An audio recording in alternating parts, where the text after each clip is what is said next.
What's going on, people? Welcome back to another episode of the FF Ballbusters podcast. Today is Thursday, June 8th. My name is Will. Joining me today is my co-host, Eric. Eric, how you feeling today, dog? I am feeling great this morning. Ready to get into another tier list video with you. We're talking running backs today. I think we might make some people upset. I feel like this is going to be an interesting video for sure. Yeah, this one's definitely going to ruffle some feathers. It's inevitable. It's fantasy football, but we're all having fun, so let's keep having the conversation. Let's keep having fun. And thank you guys so much for the support on the channel. We just recently cracked 300 subscribers. Let's keep that going. Let's keep it going. That's awesome. With that being said, if you just needed a reminder to subscribe, that button's right down there. It's absolutely free. And hit that like button. It's the easiest and best way to support us. But with that being said, like Eric said, we're going to get into this running back tier list, and we're going to go ahead and get started. Are you ready, Eric? I am ready. In case it'll say it in the title and everything. It's a Dynasty running back tier list. Yes. In case that wasn't clear. But yeah, let's kick this thing off. Absolutely. Who do you have starting it off? All off. So I think this one's fairly easy. It's going to be Bijan Robinson topping my list as the RB1. I don't think there's a ton of explanation needed. I think this is probably fairly agreed upon by most of the fantasy community.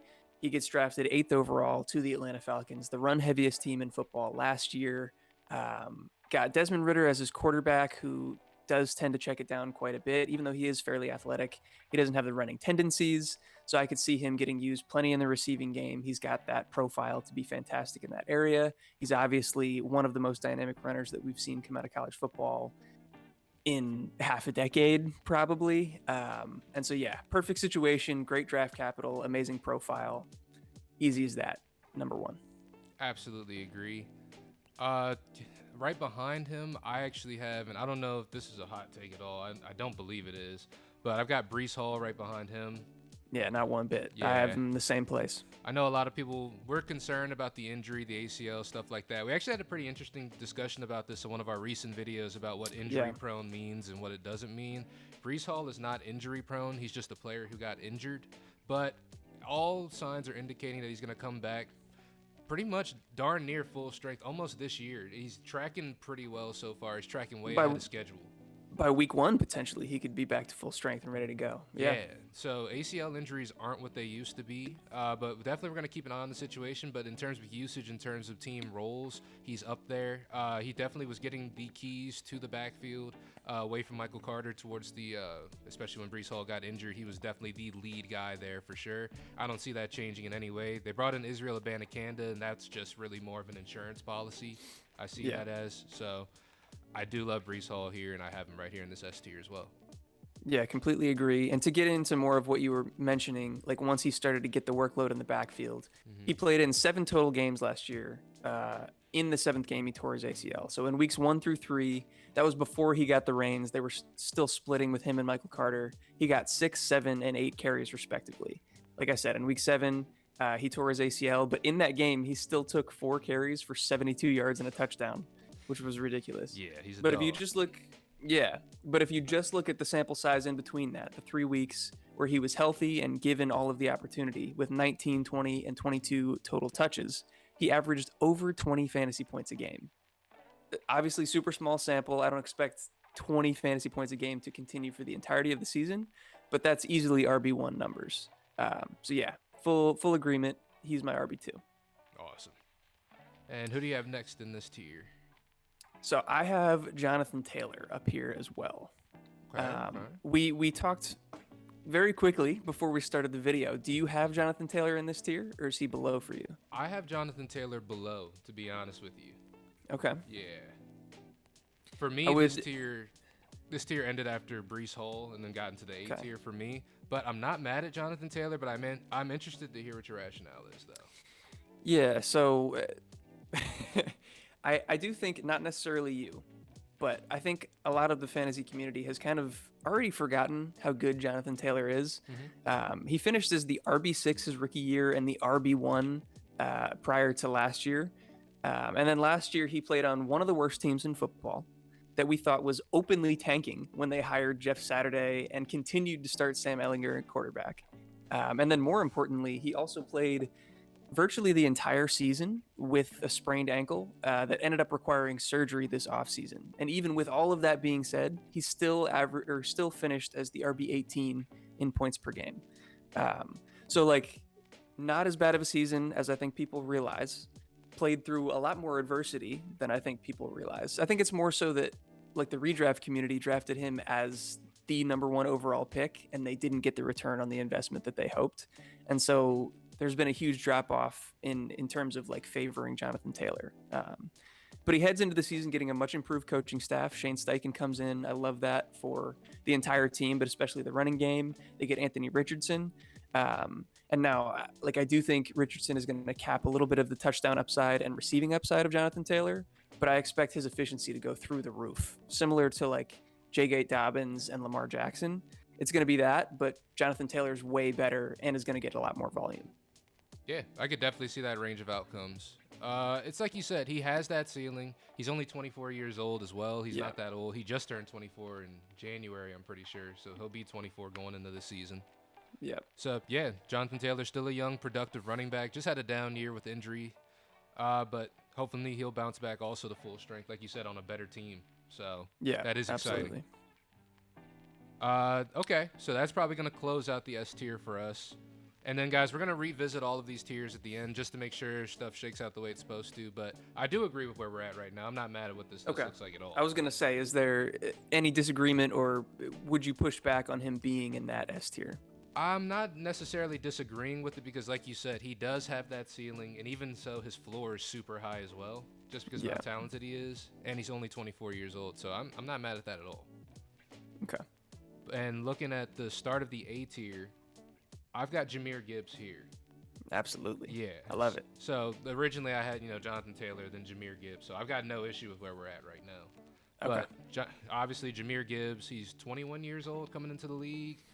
Obviously he's the best receiving threat out of all the running backs in this class. Maybe outside of Bijan, but I think Jamir Gibbs probably edges out Bijan a little bit in receiving. But I don't know. I just recently saw a highlight of this guy literally this morning catching a slant route from Jared Goff. So they're definitely planning on lining him out wide. With Jameson Williams not being there early on in the season, he's definitely going to get a lot of burn early on in the receiving game, I feel like, too. But just looking future forward, this guy, at the very least, he's a better DeAndre Swift, who was doing very well within this offense, extremely well in this offense. And that was with another highly productive running back in Jamal Williams. Now, they replaced Jamal Williams with David Montgomery, but he's no more of a threat to this offense than Jamal Williams was as well. Jamir Gibbs, obviously the more explosive, more athletic, more talented running back out of the two. So in this situation, we're hoping that, he's more durable than DeAndre Swift was, because that was a big thing that kept DeAndre Swift off the field, was his own durability. But if we have a more durable, more talented DeAndre Swift in this high-powered Lions offense, I absolutely want a piece of that. So, yeah. Couldn't agree more. I do think that there's potential for him to be the number 2 receiving option in the offense starting week 1 with Jameson Williams out. It's Amon-Ra and then him. And so, I think he could produce immediately. Obviously, you talked about his profile being incredibly impressive, one of the most productive and dynamic receiving backs we've ever seen, and also an elite runner at the same time. But his draft capital alone makes him like damn near a sure thing to produce at a high level and early on. I have a stat here from Dynasty Zoltan on Twitter. Since 2000, there have been 22 running backs taken in the top 15 picks of the draft. 95% of them had a top 24 season, 82% had a top 12 season, 55% had a top 6 season, and 18% had an RB1 season. And even more impressive than that is the rate at which players did that within their first 2 seasons if they had that draft capital. So 77% within their first 2 seasons reached top 24, 55% top 12, 26% top 6 by year 2. So I think Jamir Gibbs fits like the profile to do all of that. And with the draft capital alone, that just backs up the likelihood that he's going to be able to be a top 12 guy within the next couple of years. Yeah, I 100% agree. I think the sky is the limit for this guy, especially in that offense as well. Yeah, for sure. All right. The next one for me would be Christian McCaffrey. Okay. He is a little bit on the other side. I think he's 27 now? Yeah, I believe he just turned 27. I'll double check while you talk. I am a little bit worried about like some of the splits that we saw with Elijah Mitchell. Unfortunately I don't have them in front of me. I know we referenced them in our running back video. I think that was not too long ago. That was our redraft ranking running back video. But I mentioned the splits with him and when why can't I remember? Elijah Mitchell. I'm thinking Elijah Moore, Elijah Higgins. There's too many players. But when he was on the field, his Christian McCaffrey's production was reduced by a little bit. But also, if you just look at the splits in general from him in Carolina versus in San Francisco, like once he got to San Francisco, he was the RB1 in the NFL immediately and through that span. He finished as the RB2 right behind Austin Ekeler with like 0.3 points per game less than him. And that was with Elijah Mitchell in his healthy games as well. Now, if Elijah Mitchell stays healthy for more of the season, we could see that drop off just a little bit. But in an offense as good as San Francisco, with a head coach like Shanahan, knowing that he's still going to get all of the most valuable touches in that offense, it's hard for me to really rank him much lower than this. No, I definitely agree with that. And Christian McCaffrey just turned 27 yesterday. Happy birthday, Christian McCaffrey. Yesterday. Yeah, happy birthday, bro. And with that being said, I like everything you said right there. Absolutely agree with all of it. And I think just in terms of value, he hasn't shown any signs of slowing down yet, to be honest with you. And Kyle Shanahan loves this guy, so he's definitely going to get a lot of burn going forward. This is going to get interesting quick. I have another player in this tier. I'm going to see if you agree with it or not. I've got Mr. Barkley in this tier. Yeah, absolutely. Yeah. So in terms of just team usage, Saquon Barkley is up there. He's definitely one of the most valued players on this team. He's definitely the most talented player on this team, I think, by far. By far. Yeah, not even close. Yeah, so it's just a matter of the team getting themselves together, building up. Brian Daboll, I believe in him and everything he's done with this team as of late. He's definitely kind of righted the ship and made the Giants sort of a better offensive team. He's made Daniel Jones more of a threat himself as well. Yeah. But yeah, I like Saquon. I don't buy into any of the injury concerns that other people do. A lot of people try to call him injury prone. I don't see that at all whatsoever. And I think last year he showed a lot of glimpses of what he can do if this team does get it together again. And, he did have a rough end to the last season. That is true. But that is because he was playing against some of the more elite run defenses in the league. And also the Giants are still not really in a spot where they're contending. You know what I'm saying? But they have been building up the team and building things up. So I'm looking forward to a better year with the Giants and a better year for Saquon going forward. And just a little bit more consistency throughout the season and just going forward as well. Yeah, honestly, like you say that, and I thought the same thing. I'm looking at his season stats right now. Mm-hmm. His end of the season wasn't even as rough as I think people made it out to be. He did have a 4.5 point game, 5.8 and 6.3 point game sprinkled in there. But in between 13.2, 16.6, 20.5, 23.3, he was balling the entire year. He ended up finishing as where is he? Hold on.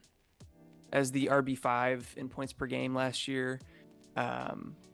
Still not that old. Like you said, ascending offense with Brian Daboll and the Giants. I hope that he gets a little bit more usage in the passing game than he did last year. If anything, I'd like to see the rushes come down just a little bit, because I think that's probably where we saw the wear and tear come in, and see that balance out with more usage in the passing game. If we do see that, he's going to be top 5 once again this year. And he's another guy that I don't really see. I haven't really seen him slow down yet. So yeah, I'm in full agreement. He is my RB6. Nice. I do have one more running back in this tier. Okay. I'm based on your reaction, I'm assuming you don't. I didn't, but I'm interested. I'm excited. I can be swayed. It's Josh Jacobs. I'm cool with that. Okay. I had him in the next spot. Let's talk about it. Yeah, let's do it. So he finished one spot above Saquon Barkley as the RB4 in points per game last year, with a fairly significant increase. Saquon Barkley, 16 points per game. Josh Jacobs, 17.8 points per game. For most of last year, he was the RB1. He got edged out at the end of the season there by Ekeler, McCaffrey, and Henry. Still fairly young. I want to say he's also 25. I can look into it. Okay. not on a great team, but still in a really good situation, in my opinion. Obviously, the Raiders aren't going to blow the doors off of really anybody, but Jimmy Garoppolo comes in and he's the check down king. So it's not like we're going to see a decrease in Josh Jacobs' receiving volume, which was actually really impressive last year. He did finish with over 60 targets and over 50 receptions. So one of his best receiving totals of his career. Also over 1,600 yards rushing and 12 touchdowns.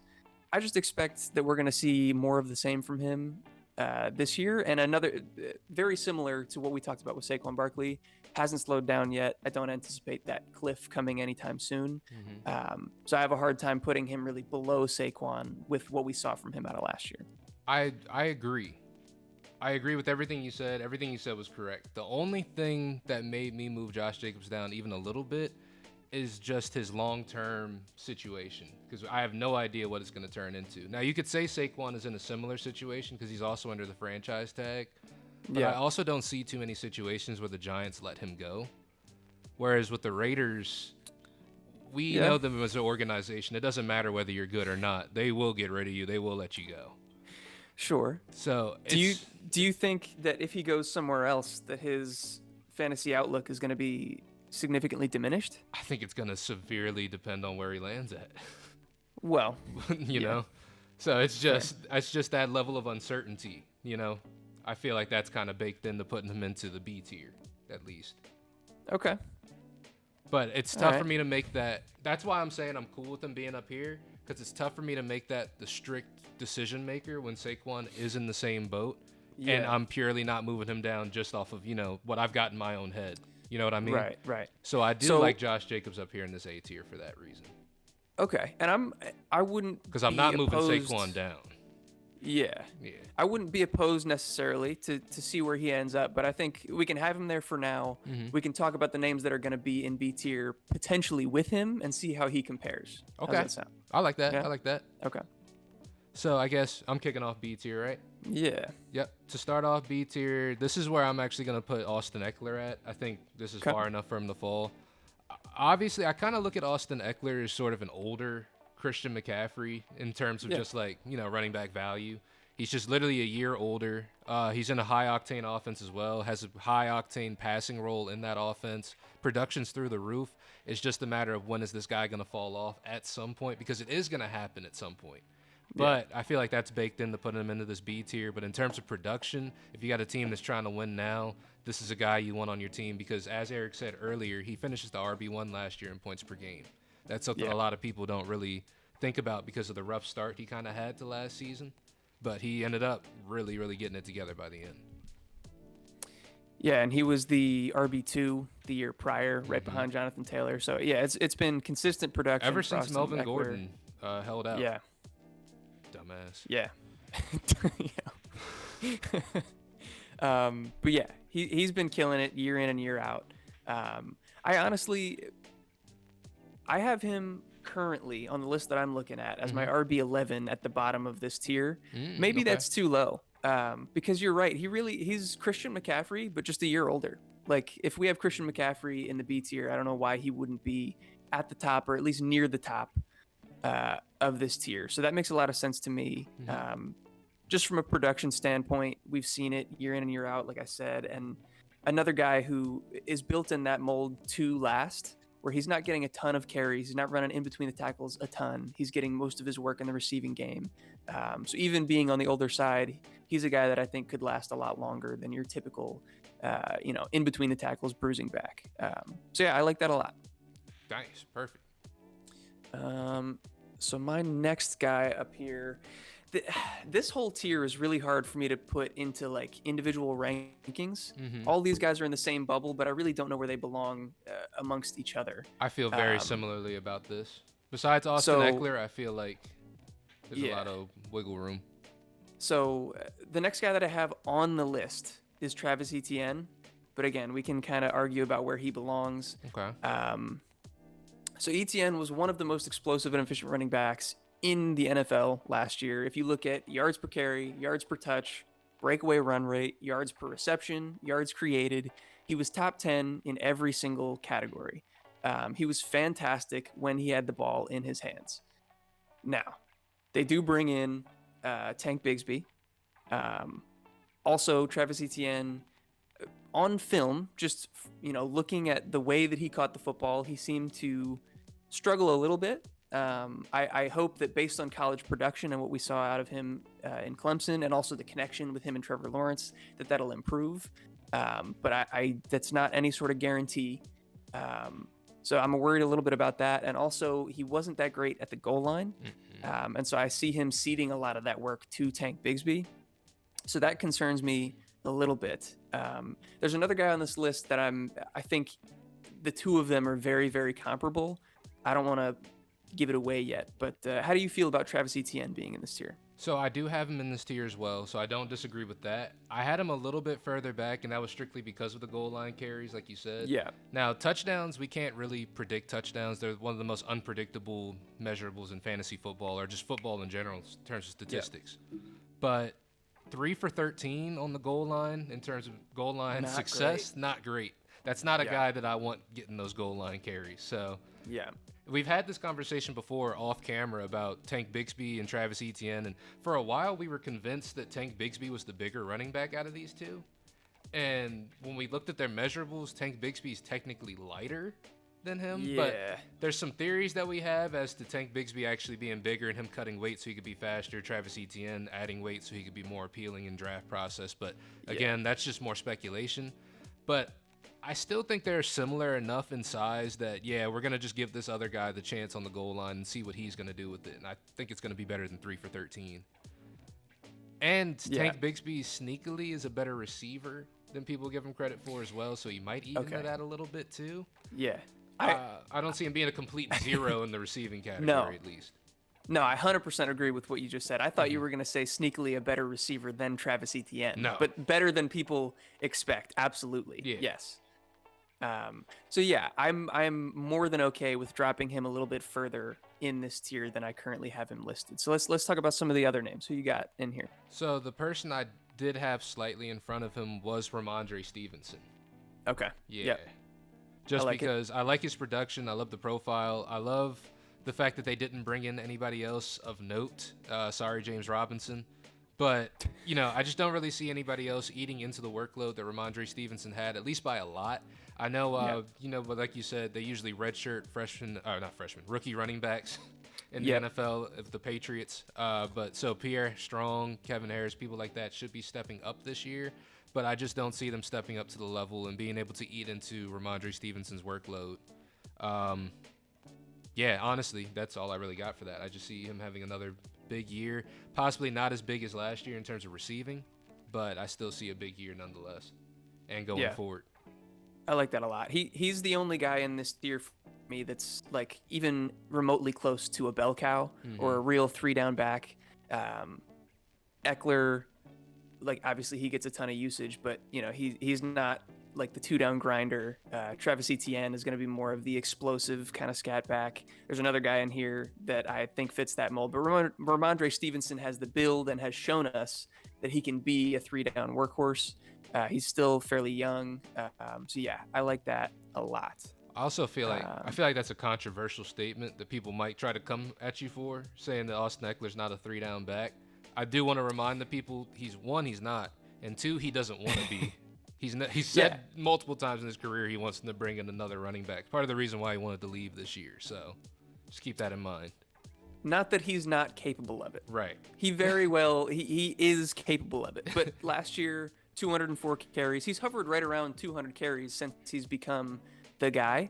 But I mean, Derrick Henry, 349 carries. Josh Jacobs, 340 carries. Saquon Barkley, 300. Nick Chubb, 300. Like, he's not that. Yeah. He's not going to be the early down go-to guy all the time. So that's all I meant by that. Yeah. All right, so I do have one more guy in this tier, and that's Tony Pollard. I like it. Yeah. Also fairly young. Zeke is finally out of the picture. He's got the entire Dallas backfield to himself. I wouldn't be shocked if somebody else does come in, but I think Jerry Jones and the Cowboys have finally realized what they have in Tony Pollard, and that they need to feature him more than they have, prior to the end of last season. But what he got in the second half of last season was phenomenal. He finished overall as the RB9 in points per game. Let me look at his game-by-game stats because... Hold on. It's all fun and games till Dalvin Cook shows up in Jerry land. I think even if Honestly, Dalvin shows up, it doesn't really change much for Tony Pollard. It would change stuff for Dalvin, but not for Tony. Yeah, I think Tony still gets the same workload that he saw from like week 8 on. Mm-hmm. It would take me a second to do the math, so I don't necessarily have to slow us down. But from week 8, I'll just read off the point totals: 33.2, 20.3, 33.9, 7.1, 23.6, 20.2, 12.6, 11, and then he got hurt in week 18. Some slight. Yeah, so he was absolutely balling for the second half of the season, and I think that that's what we should expect. Maybe not to that extent, but that type of workload for a guy that can be as efficient and dynamic as he is for an entire season. Yeah, I agree with that. I think, and like we were saying, even if Dalvin Cook does show up or somebody else does end up showing up, I don't see his role changing in this offense. I don't see him. I see them operating in two very different roles. Yeah, like I mentioned, like Pollard fits that same kind of mold as like an Ekeler or an ETN, where he's not going to be a high volume rusher, but he's going to get the valuable touches, and he's also going to get a ton of receptions. And he's super explosive. Incredibly explosive. Okay, so that does end the tier for me. Mm-hmm. Does it do the same for you? Same here. So how are we organizing these guys? I'm fine with Ekeler at the top. Mm-hmm. That switches from what I initially had it, but I think it makes sense to me. Okay. Honestly, I might just flip the entire thing. When I wrote this down initially, I had it as ETN, Pollard, Stevenson, Ekeler. I think just completely reverse. Ekeler, Stevenson, Pollard, ETN. I like that. Okay, that's pretty much how I had it set just now. So yeah. Okay. I like it. I like it a lot. I think in terms of value, I think that's the order right there. I'm with it. Okay. All right, you want to kick us off in C tier? Bet. All right, so to start off C tier, I'm nervous about this one. I want to do it though. I'm gonna put Damien Pierce here to start out C tier. Whoa. Yeah. Okay. We can figure out where he's gonna land at. Do you have him in this tier at all? Let's start off with that. I don't. Okay. I don't. I don't hate it. I really don't. I'm interested to hear your argument for it, and I think I might be able to convince myself of it, but no. Prior to this video, when I made the list myself, I didn't have him in here. Okay. So just in terms of usage himself, I think he is one of those true like 3-down running backs. He's kind of proven that with the team. They trust him in that role because they gave it to him immediately last year. They didn't really bring in anybody to threaten that role. They brought in Devin Singletary, but Devin Singletary doesn't really make me nervous. And again, this is in an offense that's ascending. It's in an offense that doesn't have many receiving threats right now. So the amount of volume he could get could be very similar to last year. Could be even more possibly. I really do like Damien Pierce. I don't know. There's something about him. I really do like Damien Pierce here. In terms of value, I would take him along with a lot of these other guys I would have in this tier. Okay. I like the argument. I don't disagree with any of what you said. Production-wise, last year, he was the RB23 in points per game at 11.6. So I don't think he was a huge difference maker in terms of production. I do want to look at his game by game. He had a stretch from like week 3 to week 9 where he was really balling, and then outside of that he kind of struggled. So I don't know. I don't know that he's in the production tier with some of the guys that we're gonna name in the rest of this C tier, but I'm down to put him in there for now, and then we can kind of compare as we go. Okay, we can figure it out. For me, the guy that I had at the top of this tier was Nick Chubb. Ooh, the Chubbster. Yeah, the Chubbster. Not as old as people think. I think he's also 27, so the same as Christian McCaffrey. People like to kind of continue that injury narrative because of what he suffered in college. He had 2 ACL injuries in college, but since he's entered the NFL, he's been incredibly durable and has handled a huge workload every single year, year in and year out. He played 17 games last year, over 300 carries, over 1,500 rushing yards. He had what am I looking at? I was looking at the yards per carry. So forget that. But 12 touchdowns. The only negative here, and the reason that I think I separated him from the tier above, because I was considering putting him in there as well, is just that he doesn't catch passes. True. He had 37 targets for 27 receptions last year. Definitely not game-changing. You don't get that weekly floor that you'd want from somebody that does catch passes. But the best pure runner in football, in my opinion, still is, even at this age. And I think with Kareem Hunt gone, like I do expect Jerome Ford to step up and play significant time. But I think Nick Chubb could be in for an even bigger workload than he had last year when he finished as the RB6. No, I could see that for sure. Like, he's 27. He turns 28 this year. But like you said, in terms of workload, stuff like that, he's just up there. So it's one of those value plays as well. Yeah. Or not value plays, but production now plays. Right. This tier is crazy, bro. This tier is crazy. But I want to put Naji in this tier. I feel like Naji's fallen too far. Naji may have even deserved to be a little bit higher, possibly, depending on how he plays this year. But last year, obviously, started slow, probably due to the foot injury that we never really got any clarification on. Towards the end of the year, he got better, and he was performing as a top 10 running back in the league. I think he was performing at like an RB5, RB6 level at that point in the season. And just to, if they're starting out this year, he's fully healthy. They've got a better offensive line because they've been bolstering that up a little bit more. Kenny Pickett coming into his second year. I just only see things going up at the moment for Naji Harris, and hopefully things can get better, and he will perform for more of the season and possibly even raise his rank more, because we know the Steelers do love a bell cow running back.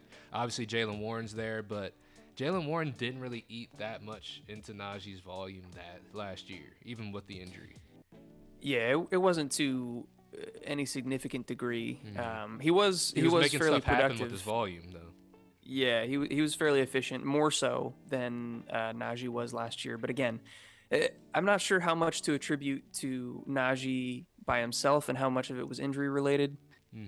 That's kind of where that's why he's in this tier for me as opposed to the tier above, because I think you could make the argument, like, what's the difference between Naji and Ramondre Stevenson? I think they're very similar players, and honestly in not too different situations. But we saw Ramondre put up a fantastic season last year, and we didn't see that from Naji.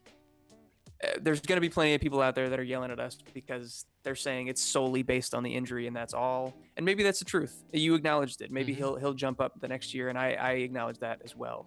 But for now, I'm fine with putting him near the top of this tier. Absolutely. And then next for me would be Javonte Williams. We've gotten a lot of good reports as far as his recovery from his ACL injury. And I know that it wasn't just as simple as an ACL, but it wasn't quite as bad as like what we saw from J.K. Dobbins the year prior. There were multiple ligament tears, but not to the same degree. And you know, he hasn't had setbacks and another surgery like we saw with J.K. Dobbins so far throughout this offseason. All the reports are pointing to him returning for like training camp, potentially being ready to go for week 1. So he's participating. He's participating in OTAs right now, limited but participating. Yeah, so very encouraging to see. One of the more dynamic backs in the NFL, a huge tackle breaker, missed tackles forced per attempt. He's up there at the top of the league. There are some concerns, just that. Like, I think that he's more than capable of being a 3-down back, but we've never seen it from him. He's been in a 50-50 split with Melvin Gordon for, his entire career so far. And so I think that's kind of why I have him. The injury and his full recovery from that, as well as we just haven't seen him be the guy yet, is why I have him down here. But But yeah, the missed tackles forced, the efficiency, the receiving profile, and the fact that now he gets Sean Payton as a head coach. I expect the Broncos to be an ascending team. I expect Russell Wilson to take a step up from what he did last year. So those are all the more positive signs for Javonte. Yeah, and even continuing that a little bit forward, even if Javonte, because they did bring in Samaje Perine, so even for a little bit, Javonte's still not going to be absolutely the guy. This should be a high-powered enough offense, hopefully, guys, hopefully. I know we said that all last year, but we're hoping this year they actually get their shit together. It's not Nathaniel Hackett this time. Right, and he just wasn't hacking it. But we've seen 2 running backs obviously thrive in offenses before, and this is giving me shades of almost like Melvin Ingram, Alvin Kamara back in the day. Just a little bit. This running back duo at least has that kind of potential, and if it does, those guys are performing at a super high level. Mark Ingram. What did I say? Melvin Ingram. I said Melvin. Fuck. God damn. Melvin Gordon, but also Melvin Ingram. Yeah. The defensive end. Yeah. Could have been any of those guys. Could have been any of them. Damn it. My bad, guys. It's all good. It's early in the morning. It's like 10 o'clock. But, yeah, I do like Javonte Williams in this spot, too. I think he's got a lot of potential. All right. So those 3 guys, I had Chubb, Harris, Javonte as my 12, 13, and 14. Mm-hmm. I have 2 more guys in this tier, neither of which were Damien Harris, but I could definitely see the argument for Damien Harris around these guys. Damien Pierce. See, you're doing it now. Oh my God. See? We're off the rails. What is happening? Guys, it's so early in the morning. It's like 10 a.m. Holy shit. Yo, don't do that to us. Don't make us look bad. Okay, but yeah, this is where I think, honestly, I want to talk about these 2 names, and then I want to talk about whether maybe this tier should be split earlier than I have it currently. Let's talk about it. I have Kenneth Walker in here. Okay. I'm not happy about it. Yeah. This is one where I think maybe I was a little scared of what people were gonna say if I didn't include him in the tier. Oh, the comments were gonna bully you, bro. They're gonna bully me anyway, because I think, according to Keep Trade Cut, I think he's still like the RB8 or something like that, and I absolutely do not agree with that. Currently, I have him as my RB15. Honestly, maybe he should be lower than that. So let's talk about positives and negatives here. Incredibly talented as a pure runner. Coming out of Michigan State, he was one of the most efficient just runners of the football that we had seen in college football in a very, very long time. Right. He came in and he produced early for Seattle. As soon as Rashad Penny got hurt, he stepped up. He was the guy. He actually showed a decent amount of receiving work as well. But he wasn't nearly as efficient as what we saw out of him in college. In terms of his like down-to-down consistency, it wasn't quite the same. It wasn't quite what we hoped. His breakaway run rate and his explosive run rate was still there. He was very, very good at that. But he's not really the same as like a Nick Chubb, which I think a lot of people comp him to be like a young Nick Chubb. He's so consistent from down to town. His success rate is super duper high. We didn't see that from Kenneth Walker. And now Zach Charbonnet gets drafted in the 2nd round. Zach Charbonnet, a bigger back, a better receiving back. Maybe not quite as good of a runner, but very, very close. Good runner. Really talented runner. So like people make the argument this is going to be a high volume rushing offense. Even if you believe that it's going to be the same volume rushing offense as last year or higher, we're still talking about a 50-50 split, and a guy that's probably not going to get the receiving work. I think that's going to go to Charbonnet. Charbonnet's the bigger back, so maybe he's not even going to get the goal line work. Like, you got to take all that into consideration. And then for me, I don't necessarily think it's going to be as high volume of a rushing attack as last year because they draft JSN in the 1st round. I think they're going to run a lot more 11 personnel and air it out more. So, me being 100% honest with you, if there's for my choice, yeah, Kenneth Walker would not be in C tier. He'd be in D tier, and if we had a picture of Zach Charbonnet in here, they'd be right next to each other until we see what's going to happen with this offense, being honest with you. I will say, though, the more I look at this list, the more I want to drop Damien Pierce down, too. So I do see what you're talking about with this tier probably should have split. I think there might be a cutoff after Javonte. Yeah.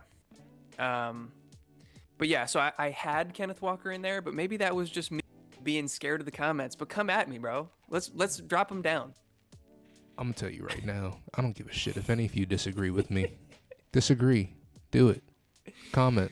I'll be here. Say something else. Say it. I'll be right here. I got time. Let's do it. We do this. All right. Because it's one thing to be optimistic. It's another thing to just kind of be stupid. And to think that Kenneth Walker's going to get 100% of the just work in his backfield and is going to be amazing next year, it's kind of stupid. Just being honest. Just being honest. I'm not trying to be mean. It's just kind of dumb. It's kind of dumb. I don't know if I'd call it stupid.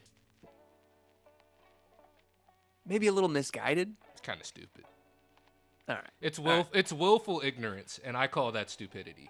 Because you're choosing to not look at the facts at that point.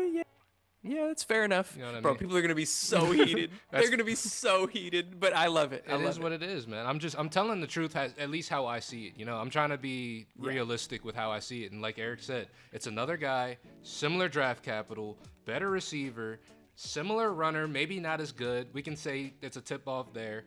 But if you look at these guys next to each other, in terms of value, they're smack dab the same. Yeah. Smack dab the same. Yeah. No, I'm with you. I'm with you. And then I did have one more guy in this tier, but I think I'm leaning towards Javonte ending the tier now. But it was Derrick Henry. Okay. Just again, a production play and a guy that's a fucking alien. Like, he's not a normal human being. I don't care that he's 29. It doesn't matter. He's not a normal 29-year-old running back. He's a freak. And he's proven it for the last 4 years. He's been, I think, a top 5 running back the last 4 years. They bring in Tyjae Spears. I don't think he's a threat to what Derrick Henry is going to be in that backfield. My only real question is whether he stays in Tennessee. And honestly, if he goes somewhere else, like, Tennessee's offensive line play has gotten dramatically worse over the last couple of years, and it's going to be terrible this year. Who knows if Ryan Tannehill's going to be the starter for most of the season or if they're going to go to Will Levis. I don't know. So if he goes somewhere else, like to a Dallas or to a Philly or to like one of those situations, oh my God. Dallas is terrifying.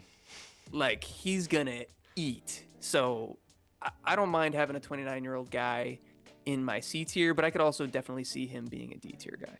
Yeah, I think it's like you said. I think after Javonte, it probably does take a little bit of a dip off into the next year. Yeah. But how do you feel about the 4 guys that we have left down at the bottom since we've gotten So hold to on, this point? let me put these guys up where they belong. So that leaves Dalvin, Mixon, Jones, and Dobbins left. Yeah. Mm-hmm. I like Jones, but he's on the older side, and he's not in the same category to me as like a Derrick Henry. And he also has A.J. Dillon to contend with, so I don't think he belongs here. Okay. Joe Mixon, I think as a short-term play, I think he's probably going to have another top 10 running back like production year this year. Mm-hmm. But going forward.